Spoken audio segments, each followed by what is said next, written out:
বুধবার বামেদের ডাকা ট্রেড ইউনিয়নের ডাকে ভারত বন্ধের তেমন একটা প্রভাব দেখা গেল না হাওড়া গ্রামীণ এলাকায়। তবে এদিন সকালে উলুবেড়িয়া স্টেশন নিমদিঘি রোড অবরোধ করে বামেরা। কিছুক্ষণ অবরোধের পর তা উঠে যায়।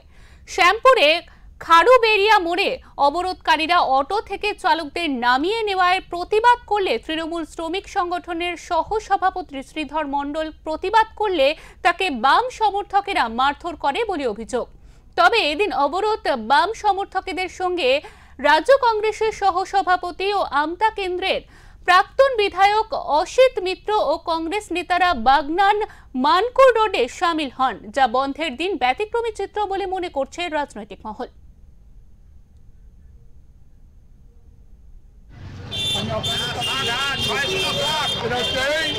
আপনারা যারা লড়াই করছেন এই লড়াইটা চলবে,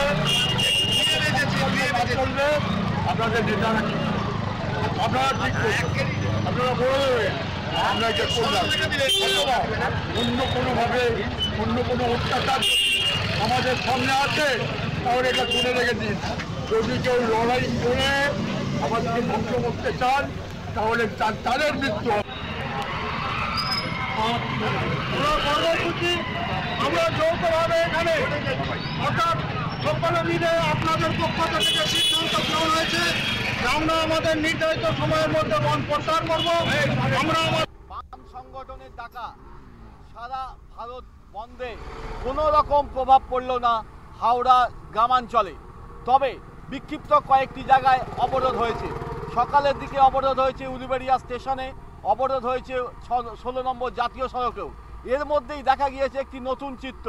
বামেদের ডাকা ভারত বন্ধে বাগনানের মানকুর রোডে দেখা গিয়েছে বামেদের সঙ্গে হাত মিলিয়ে অবরোধে সামিল হয়েছেন প্রাক্তন বিধায়ক অসিত মিত্র, যিনি এই মুহূর্তে রাজ্য কংগ্রেসের সহসভাপতি। অসিত মিত্র অর্থাৎ রাজ্য কংগ্রেসের সহসভাপতি বামেদের ডাকা ভারত বন্ধে সামিল হওয়ায় রীতিমতো রাজনৈতিক চাঞ্চল্য ছড়িয়ে পড়েছে। উলুবেড়িয়া থেকে মনোজ চক্রবর্তী রিপোর্ট, ওঙ্কার বাংলা।